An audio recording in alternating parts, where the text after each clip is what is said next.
Hi, everyone. Welcome to our October Public Health is Public Safety campaign call. Super excited to have you join us today.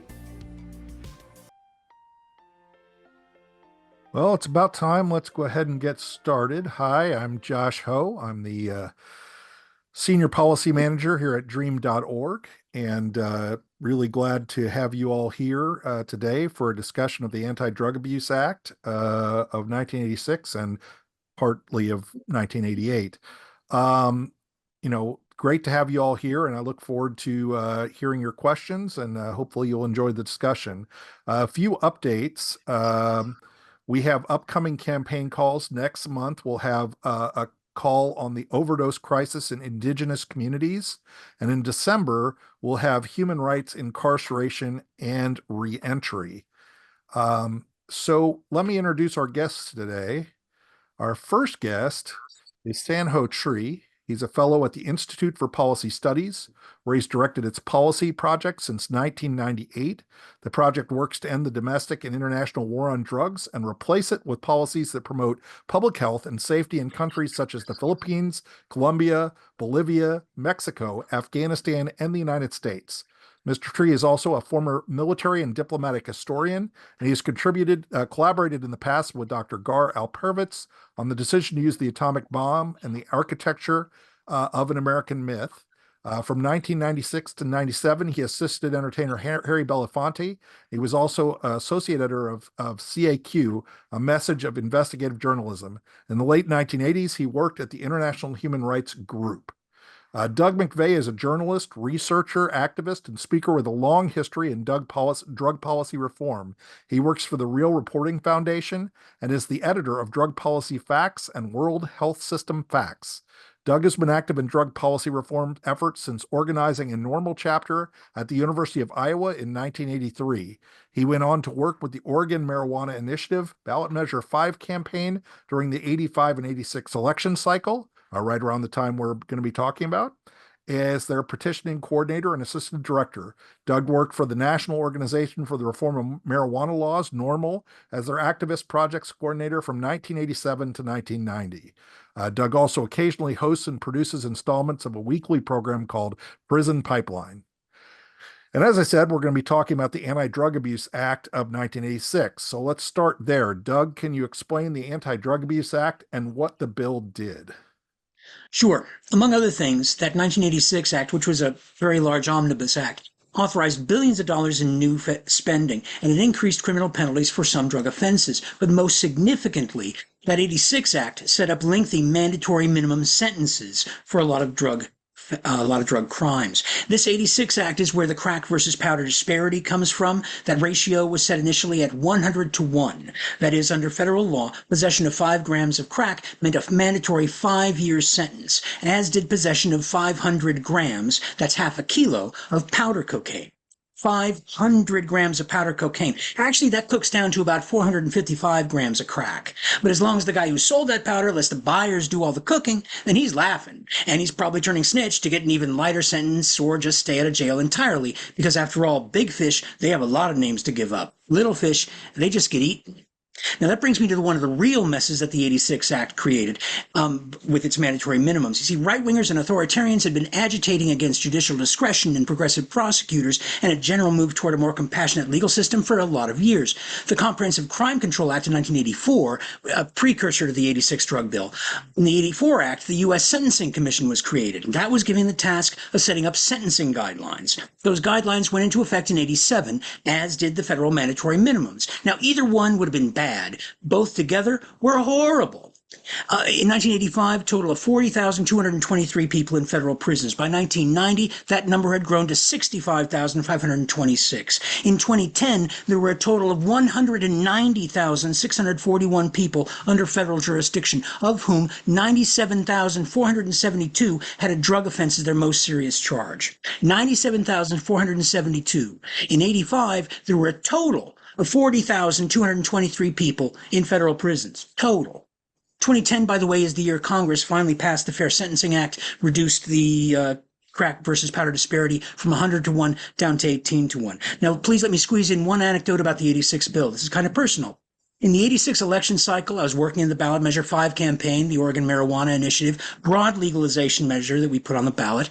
In Congress, during the frenzy, as the 86 drug bill was being drafted, one provision was introduced that appeared to be directed at our initiative, which would have withheld federal highway funds from states that decriminalized or legalized a Schedule I drug. Senator Alphonse D'Amato from the great state of New York, Senator Pothole, arguably one of the most corrupt people ever elected to Congress, and that really is saying a lot, was advised by his staff that this amendment was so broad and so badly written that it would have cut off funds to New York, because New York was one of the states that had already decriminalized weed. So Alphonse quashed that amendment.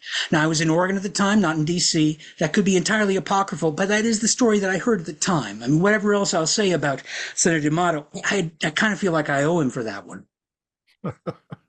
And just so people understand, in 86, they did 100 to 1. In 2010, it changed to 18 to 1, but it wasn't retroactive. And then in 2018, with the First Step Act, we made it retroactive. So the anti-drug... Oh, go ahead. Real quick, but people had to apply for that retroactivity. It wasn't automatic. So unless people were able to afford an attorney who was willing to go through all that, they're stuck. Sorry. Yeah.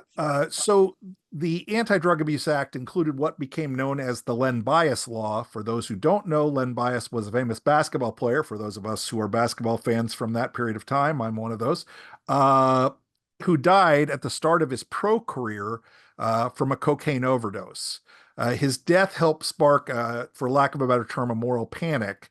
Some have even said that the death of Bias was the real start of the war on drugs. I'm sure that would be a surprise to everybody who had been incarcerated before that, but still, it was a big change in the way that America was looking at drug policy. Sanho, can you put into context the problems that were created by this particular moral panic? Yeah, there was a great book on the history of the drug war up through the 90s by Dan Baum called Smoke and Mirrors. And in it, he talks about this particular act and how it was created. It became a bidding war, right, between politicians. Len Bias, when he died, was a student at University of Maryland and had just signed to the Boston Celtics. This is important. Boston is important because the Speaker of the House was Tip O'Neill at the time, famous Democrat speaker from Boston. And when he had signed on to the Celtics and Len Bias died, that's all anybody talked about for weeks, especially in New England, especially Boston. The hysteria that erupted out of that one death, it's what cascaded into this bidding war. Dan Baum, I think, calls Len Bias the Archduke Ferdinand of the drug war.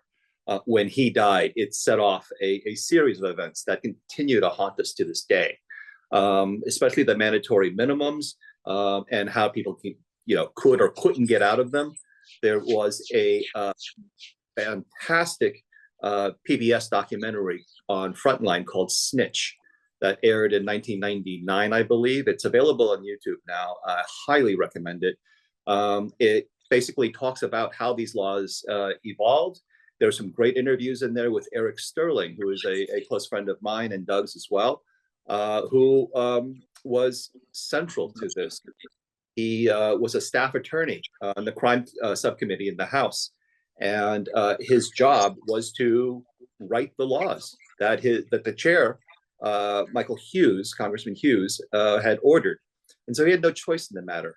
But he sat there at his word processor typing in laws that he knew would condemn people to horrible consequences.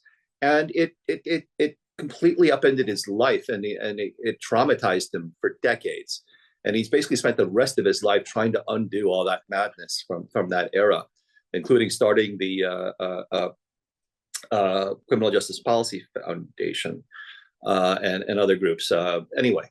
One thing I wanted to add there is, if people look it up, there's a great debate between Eric Sterling and our current president, Joe Biden, on YouTube as well, way back in this period, back in the 80s, where Mr. Sterling is actually arguing for harm reduction in the mid 80s, which is really, I thought was pretty impressive. Way ahead of the curve on that one. And for those who I'm sure most people know, but just in case, that was actually a really great analogy on Archduke Ferdinand. For those who don't know, his assassination is what most people think was a trigger that started World War One. All right. So there are some similarities between what was called the Len Bias Law and the recent proliferation of what have been called fentanyl-induced homicide laws. Doug, are we just kind of repeating the same mistakes here in 2024 that we made in the 80s? Same mistakes, absolutely. Overreacting, ignoring the science, ignoring the basic humanity of people who use drugs, thinly veiled racism and bigotry throughout, no serious debate or discussion about what might actually work. And instead we get a crisis mentality. We must do something. Arresting people is a thing we know how to do, so we'll do that. And just like back then, we focus on poor people, black people, indigenous people, and other people of color. While at the same time, we let white people and rich people act with impunity. And it's not just the 1986 Act that's a repeat of history. In 1985, as an anti-drug measure, the Reagan administration partly shut the U.S.-Mexico border with Operation Intercept 2. The original Operation Intercept was a Nixon administration move back in 1969, partly shutting the border and subjecting traffic crossing the border to intensive searches. It screwed up trade, it screwed up tourism, screwed up daily life, and screwed up the economy on both sides of the border. And thank goodness we've solved all that, right? No more border so-called crisis, no more xenophobic distrust and outright hatred of people from other countries. That was sarcasm, in case you couldn't tell. Now, one more thought. And that is simply this, that something my old friend, my old colleague, Dick Cowan, came up with back in 1986, very apt, and that's the iron law of prohibition. Simply put, the harder the enforcement, the harder the drugs. Now, back in the day, most weed in the U.S. came from outside the country. A lot of it came from Mexico, Colombia. But then under Reagan, we got tougher border enforcement. Heck, with Carter, we had Paraquat. So even before this Operation Intercept 2, the cartels and the smugglers, they had to get smart to stay in business. So they got out of the weed business. Weed's smelly, it's bulky, there's not really a great profit margin. So they got involved in the cocaine business and the heroin business instead. And so what do you do with all this cocaine? Well, enter crack. Easy to market, easy to use, lots of repeat customers. So back in 2014, fentanyl hit the U.S. market, starting east and moving westward as the Sinaloa and Jalisco cartels took over more and more territory. And by the way, the Sinaloa cartel is the reason for that Operation Intercept 2, when they murdered a DEA agent named Kiki Camarena. So now fentanyl started back then, now it's nationwide. We started seeing a slight reduction in overdose deaths because people who use drugs have finally gotten used to fentanyl being in the market. In fact, some people are seeking out fentanyl, getting the test to find out how they should do it. They're smoking. It's basically people adjust to what's available. If we ever manage to really crack down on fentanyl and its precursors, then what you can expect to see is nitazines or nitazines. I've heard PhDs pronounce it both ways. Nitazines or nitazines are a class of opioid. It's not used medically, but it's already dominant in the EU, the UK, Australia, and New Zealand. And it has started showing up here in northern Abya, that's the land otherwise known colonially as the US and Canada. The iron law of prohibition. I honestly don't agree with Dick Cowan about very much at all. But on this one, he was spot on. Yeah, I've been using in almost every discussion of this I've had over the last probably 10 years. The iron law of prohibition has kind of been the linchpin of my talking points as a general rule. And so what was the role of the AntiDrug Abuse Act of 86 and then the 88 expansion? And we've kind of gotten at this a little bit, but in the construction of what we see now as the war on drugs, or at least what did the act contribute to kind of the logic and the scope of the war on drugs? What the 86 and 88 Acts did was to put drug control policy more firmly under the law enforcement umbrella. Even Nixon had given at least some lip service to the need for treatment and education. Nixon administration was actually responsible for setting up methadone treatment. And, considering how horribly overregulated and overpoliced methadone treatment is, it really isn't that surprising. So one of the things the 88 Act did was to set up the Office of National Drug Control Policy. That's the drug czar's office. There was actually a very brief turf battle in the Senate between the Senate Committee on Governmental Affairs, which was led at the time by Senator John Glenn of Ohio, and the Senate Judiciary Committee, which was chaired at the time by then Senator Joe Biden, and over which committee would have oversight of ONDCP, do the appointment, do the budget and all. Now, government affairs made sense because responsibility for drug control policies is spread across several federal agencies. A multi-pronged approach makes sense if you're going to do this thing. But judiciary won that battle because, again, no matter how much lip service officials may give about treating drug use as a health concern and how we can't arrest our way out of the drug situation, a lot of politicians still view drug control as a primary law enforcement concern. Just arrest some people who use some drugs, put them somewhere out of sight, and punish them for the rest of their lives, and everything's fine. Again, that was sarcasm, in case you couldn't tell. As you can imagine, I am a lot of fun at parties. Now, a quick aside here. The first drug czar was a tobacco-addicted problem gambler named Bill Bennett. I was working at National Normal in D.C. back then, and I attended that very first confirmation hearing. I even wrote a short piece about it for High Times. The only senator on that committee who said anything that made a lick of sense was that old orange-haired racist Strom Thurmond. He wanted ONDCP to do something about alcohol. He actually understood that alcohol was a drug and it was a problem. Bennett's response was that, well, maybe they could address underage alcohol use because that, after all, is a crime. But otherwise, Bennett didn't really see alcohol as being his problem. Well, I mean, he was a tobacco addict with a gambling problem. But, I'll stop myself there before I say anything that could be considered rude.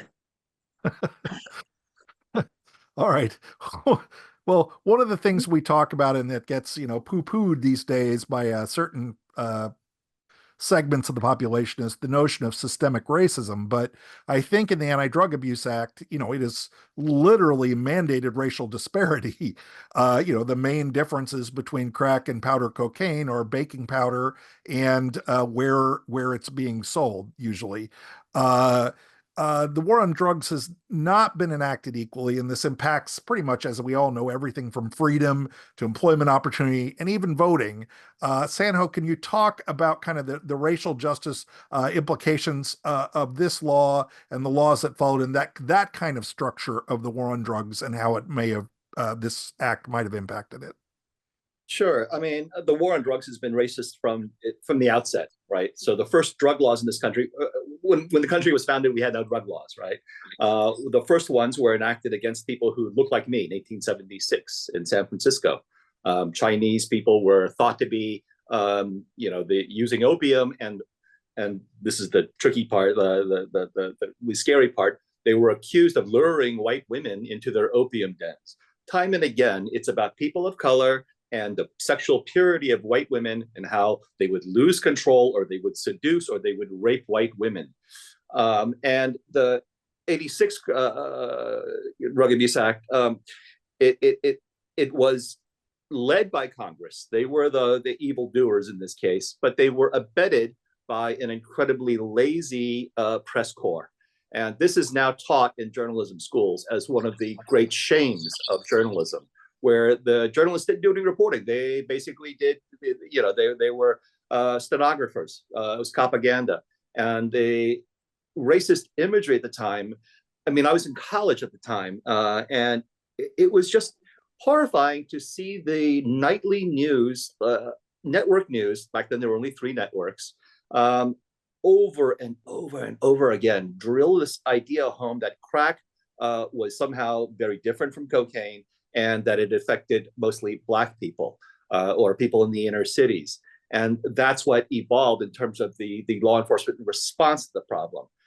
Whereas there were plenty of white people using crack at the time, but suburban people using it. But this is where they chose the police. And so that's who they capture.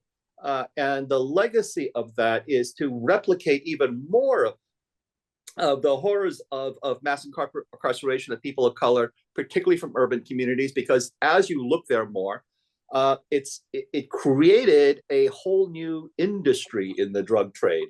In olden days, you might have a backpack, one dealer with a backpack who could service lots of clients for that weekend or whatever, and they would carry whatever drugs they needed and go behind closed doors. They'd make a house call and make a sale.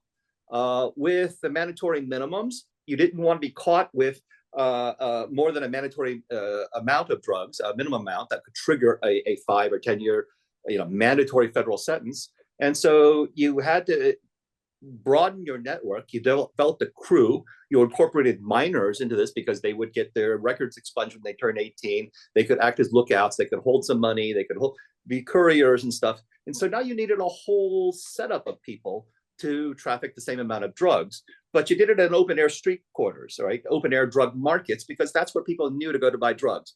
So when I started doing this stuff in the late 90s, I started in Baltimore, and we could see people driving into inner city Baltimore to buy their drugs, but they had suburban license registrations. So then they were driving up in their cars, and they were white, right? Very often. But so as you develop these crews to carry out this larger operation in an open air drug market, you could no longer, and it was a new drug at the time. So turf lines hadn't been established in cities. So who gets to deal what, where? And so as residents in these areas said, oh, there's an open air drug market in my neighborhood, I insist you close it down now, which is not, it's a legitimate complaint from residents. But what do? So police would arrest people from street corners. Well, what happens when you do that? You open up a very valuable piece of real estate. The dealers can't put up a billboard or put up a TV ad saying, folks, our drug market got shut down. We've moved to this part of town. Please come over this area and buy your drugs here. They can't do that. And so when you open up this valuable piece of real estate, you get rival crews, rival gangs coming in to fight over that particular street corner, right? And so that then triggers off more violence in an unsettled drug market where the turf lines hadn't been established. One of the reasons the violence has died down so dramatically, and not that it was ever that bad to be, anyway, it was overhyped to begin with, but because the markets, the turf lines have been settled. So you don't see these kinds of fights anymore. The dealers the rival gangs couldn't go to a judge and say, Your Honor, I've been dealing drugs in this neighborhood for 15 years, and this upstart gang just took over my territory. I want you to kick them out and protect my turf. The only way they can do that is with violence or threats of violence. And that's where you get the shootouts. That's where you get all this stuff. And it turned into a conflagration of arrests, long prison sentences, and extremely racist enforcement patterns, abetted by the media. So I know that you've done a lot of thinking about the failures represented by now our over 50-year war on drugs. I know it's a lot to ask you to just kind of succinctly summarize how it has failed and what lessons we should have learned. But I want you to take at least a little stab at it, from back in the 80s to now, and really before the 80s. Has any of it ever worked? Has the drug war ever reduced either demand or supply? I think, how would you, it's been an unmitigated disaster. How would you summarize it, I guess? The alchemists back in the Middle Ages tried for centuries to find a formula to turn lead into gold, and they never succeeded.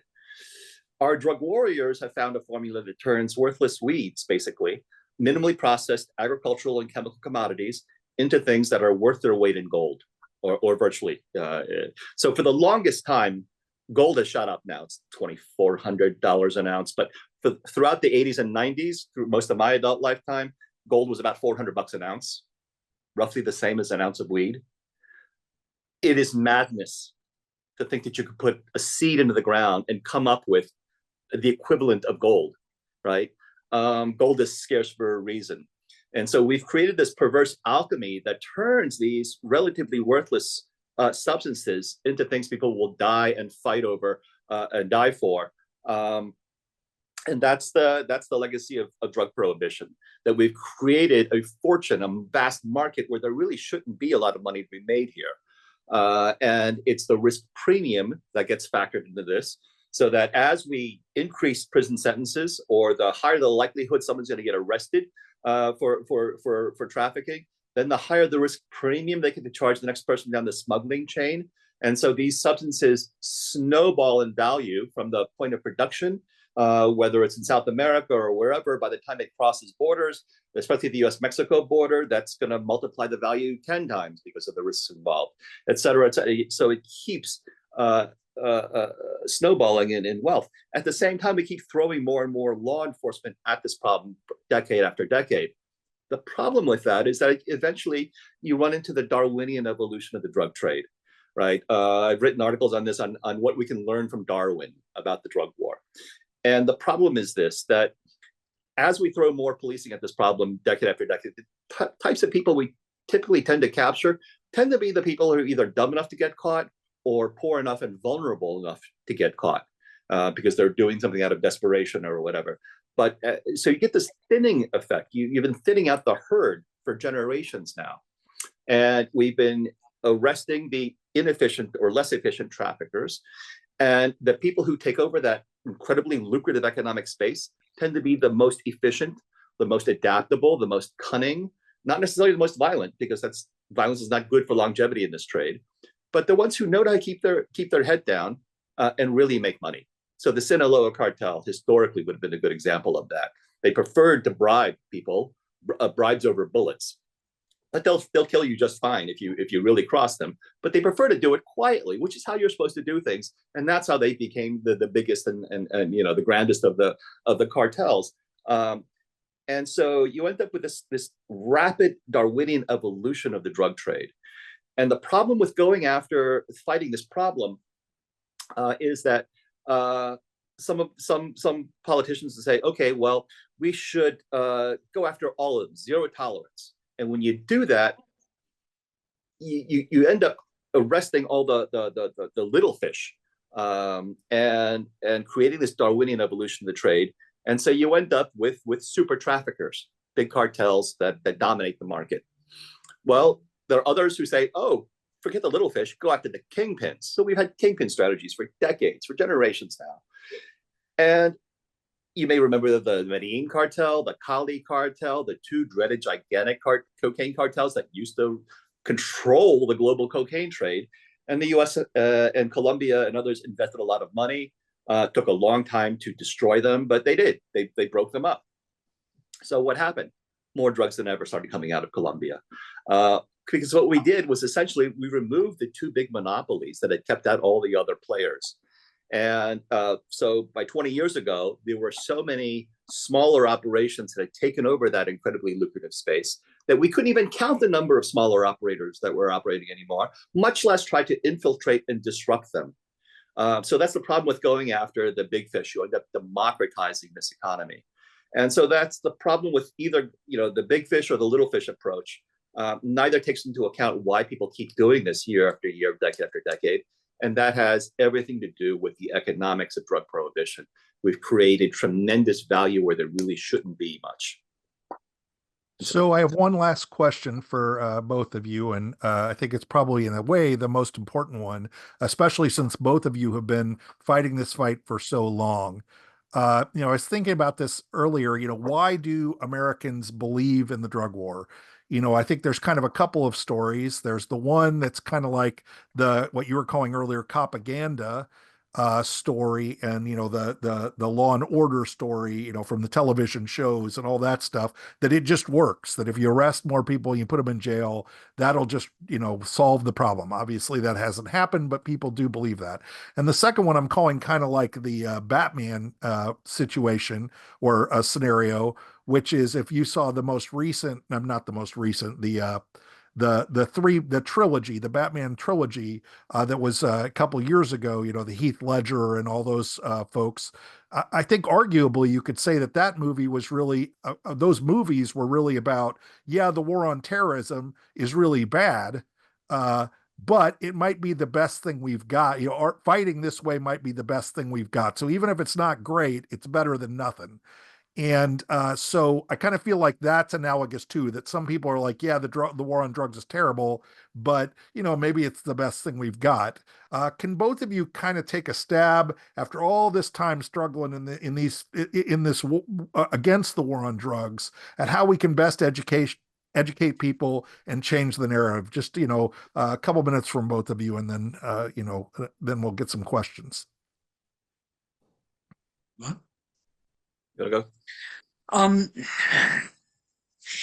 We had to stop scaring people. I mean, one of the in the late 80s, around 88, the Fox station in Washington started a show called City Under Siege, which was a half-an-hour broadcast every weekday about the drug war and arrests and crime and lurid and all kind, basically intended to scare and alarm people, which, this is Washington, D.C. in the election year. Funny enough, members of Congress and their staff were watching this thing. I'm being careful to keep my language clean. People were scared, and we keep on doing that. If it bleeds, it leads, right? So scare people. Oh, look at the guns. Oh, look at the evil. Look at the awful. That's why you have people in some communities accepting the idea of, back in the late 80s, the cops used a strategy where they'd use what they called jump out squads. They'd go to one of those open air drug markets and they'd just jump out and arrest everybody who started to run. When you saw this, crowd of white people jumping out the cars holding guns, you might think,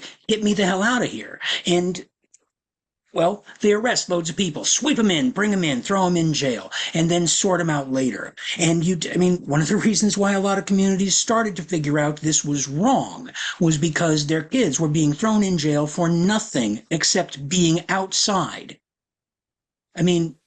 Yeah, it was horrible. We've got to stop scaring people about people who use drugs and the rest. One of the other things about Colombia, about Mexico and the various cartels, one of the ways that they survive and thrive is by making deep contacts and deep connections with members of the police, members of the military, and members of the government. We just a few days ago saw Mexico's former drug czar sentenced to 38 years in federal prison in the United States because of bribery and doing favors for the cartels.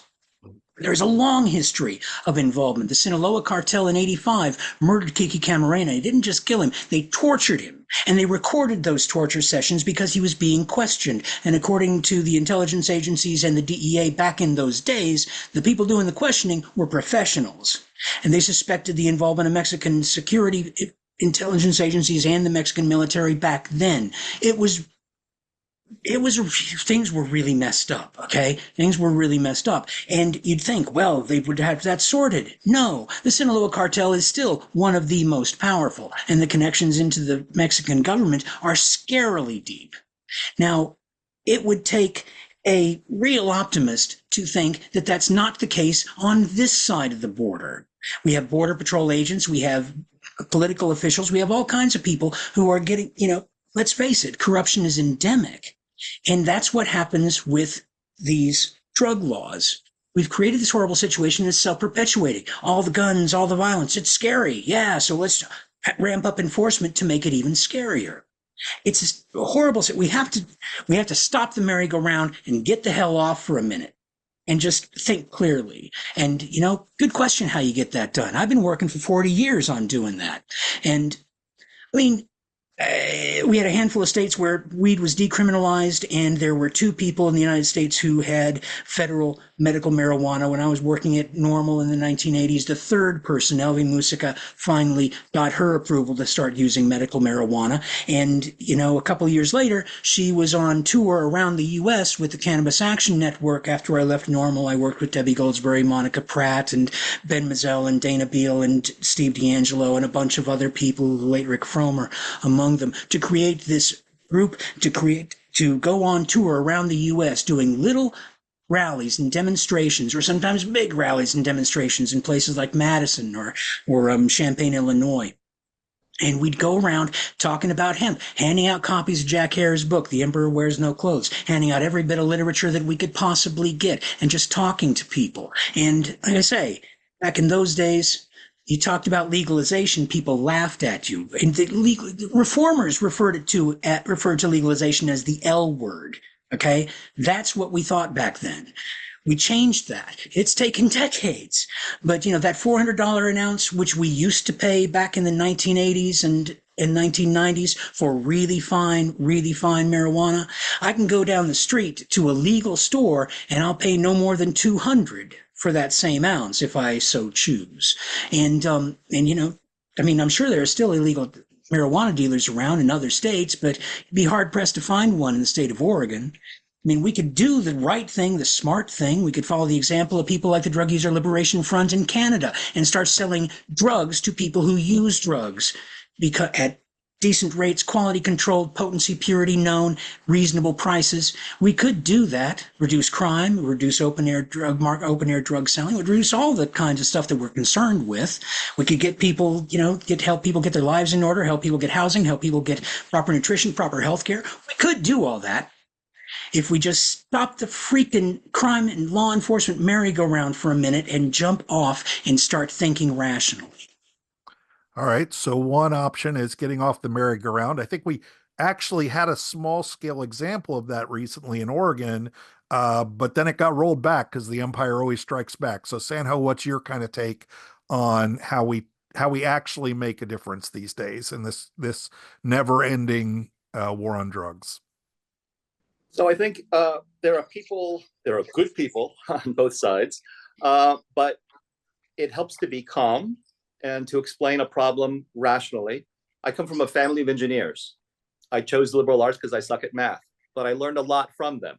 I tend to look at social problems as an engineer might look at it and say, okay, where is this breaking down? Where are we not getting traction in terms of solutions, and why are things getting worse?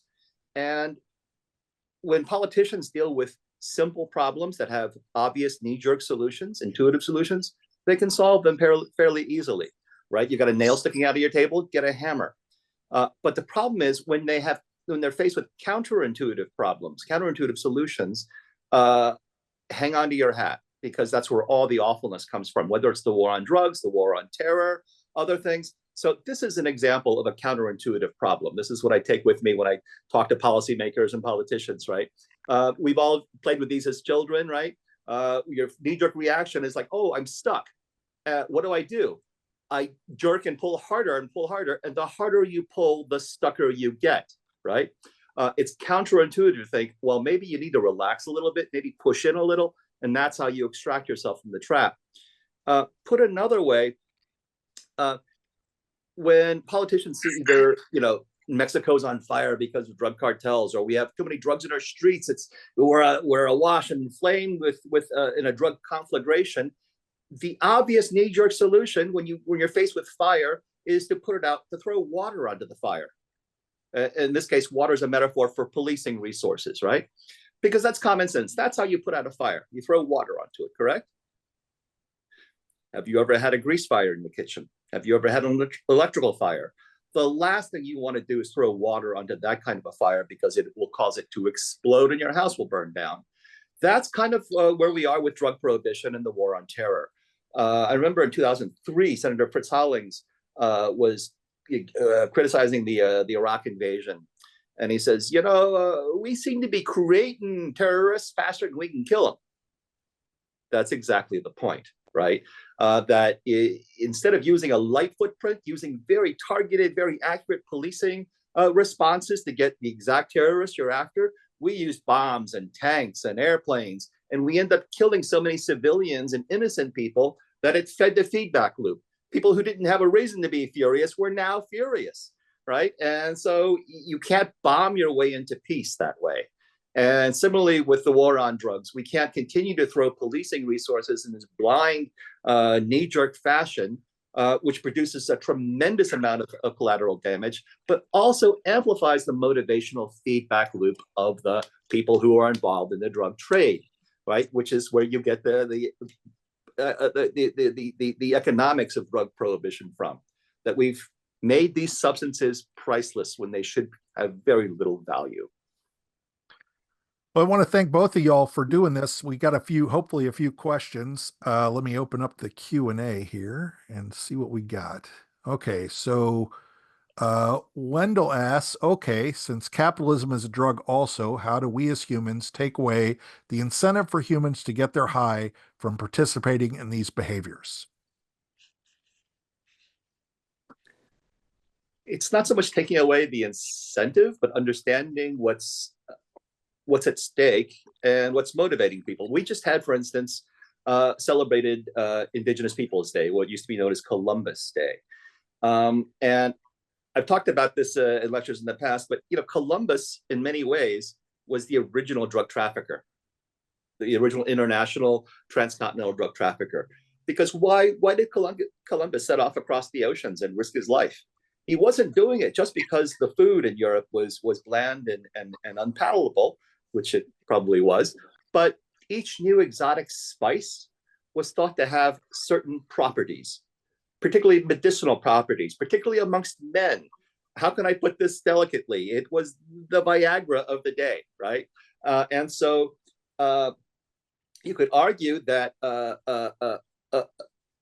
half the world got colonized because a bunch of old white men in Europe couldn't get it up, right? But so yes, drugs and drug trafficking built this hemisphere in terms of the post-colonial period. For the past 400 out of the past 500 years, it was drugs that fueled the development of this hemisphere. When you think about tobacco, sugar, rum, coffee, spices, these were all things that Europeans couldn't get enough of in Europe. It was so in such high demand that at the time of the American Revolution in 1776, the island of Barbados was worth more to the British Empire than the 13 colonies in North America, simply because sugar was so valuable, right? These things it created vast fortunes for people, and it was so desirable that they went to Africa to enslave more people to produce more of this stuff, century after century.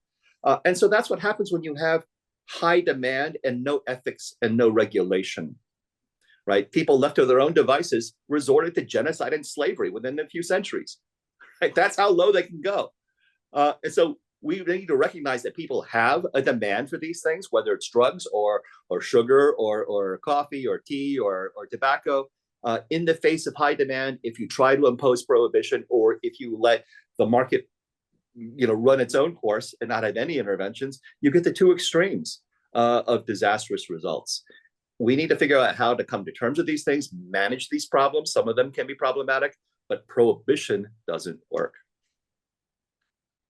All right. Well, I don't see any more questions, so I want to thank you both again. I thought this was a really informative discussion. I really appreciate you both taking the time. I'm going to turn it back over to Jay now and for the rest of the program. I think. Oh, there you are. Before you do, Yeah. actually, could I jump in real quick? Yeah, absolutely.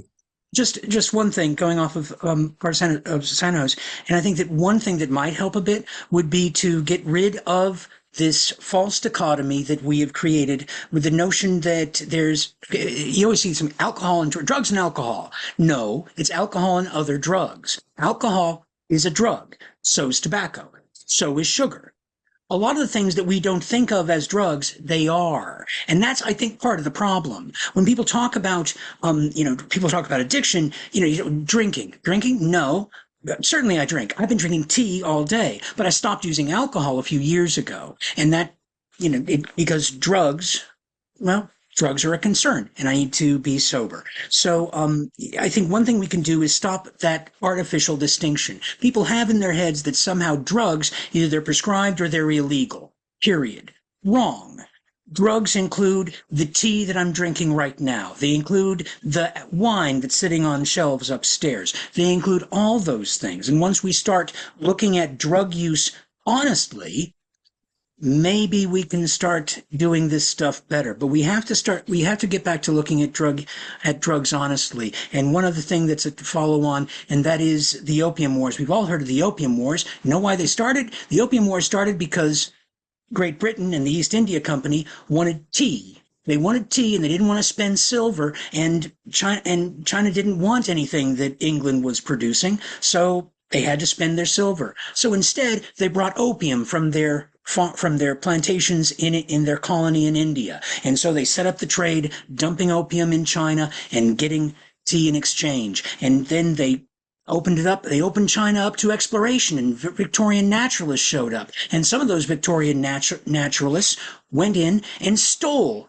cuttings from tea plants. And they maybe bribed, maybe kidnapped. Hey, it's history. It's people who knew how to make tea, and they brought them to India to work on those plantations. So the cuttings and the technology, it's like getting an experienced grower from Oregon along with their biological stuff, their cuttings and their plants, taking those people to some state like, let's say my home state of Iowa, and setting up shop. You would have the best weed around, and it would be grown properly instead of people grabbing stuff out of the ditch and hoping for the best. That's what I mean. It's amazing, but that's just a little historical anecdote, and I'll shut up now. Well, thanks for the historical anecdote. And again, I really appreciate you all both taking the time. Jay? Yeah, thank you so much. Those are incredible insights. And I mean, I'm a nerd on this issue, but it's just so incredible to hear from both of you. Thank you so much for joining us. So first off, I'm gonna go and introduce our next campaign call. So we do have our November Public Health is Public Safety campaign call coming up, and we're going to be understanding how Indigenous communities and tribal nations are disproportionately harmed by the overdose crisis and harmful drug policies. If you aren't aware, Indigenous communities are currently the hardest hit communities by the overdose crisis, and it is just absolutely ravaging these communities. If you go and take a look at the statistics in your state, you can see just how bad it is. Here in Arizona, Black Arizonans are 12 times more likely to die of an overdose versus white Arizonans, and then our Indigenous community members are 112 times more likely to die from an overdose than Black Arizonans. And that is a trend that you see, you know, across the nation. So this is an issue that is really impacting our Indigenous neighbors. And we have some of our Indigenous partners that are going to come in and talk about directly how it's impacting their communities, how we can best support them as we're trying to, you know, fight this and lower overdose numbers. So you can scan that QR code if you'd like to RSVP. It's going to be a really incredible conversation, and we really, really hope to see you there. I'll give just a couple seconds if anybody hasn't scanned that QR code. We should also have it in the chat as well, so that if you did not get it scanned by the time I switch to the next slide, you can go on in and sign up for this webinar. I'm not sure that the slides are on the screen, maybe. Oh, it's not showing them? No, it's showing you at the moment. I see Oh. this. Do you see slides? Okay, I don't know. I see you, so I don't know. Okay. My bad. No, it's okay. So, alrighty. So now, how can you help? You heard all of this incredible information about the anti-drug abuse effect, how we're still feeling the impacts of that today, and how we're actually continuing to see even worse policy come around because of the fear surrounding fentanyl, even though a lot of it is unfounded. Those overdose numbers are high, but again, you know, iron law of prohibition is, you know, showing why that is happening. So how can you help? You want to join the Public Health is Public Safety campaign. You want to help us ensure that we're getting compassionate drug policy and supporting people who use drugs, you know, in whatever way that's possible. We have a ton of ways that you can engage with this campaign and make a difference in your community. If you scan this QR code, it's going to let you know, or you scan that QR code and you can let us know how you want to contribute to the campaign. And again, whether that is, you know, you have a couple hours that you want to contribute, or you only have 15 minutes, or, you know, you want to dive fully in and host an event in your town. You know, we have opportunities for everyone. So if you scan this QR code, it's going to let you know how you can contribute to that campaign. You know, we'd love to get some stories in. If you've been impacted, a family member's been impacted, you know, storytelling is incredibly powerful, especially in an arena like this, where a lot of the people who are driving negative policies that have a negative impact on people who use drugs, they have incredible storytellers who tell really, you know, horrific and sad stories. So we really, really need stories to show the other side and how you can be impacted by some of these better policies that we may be pushing.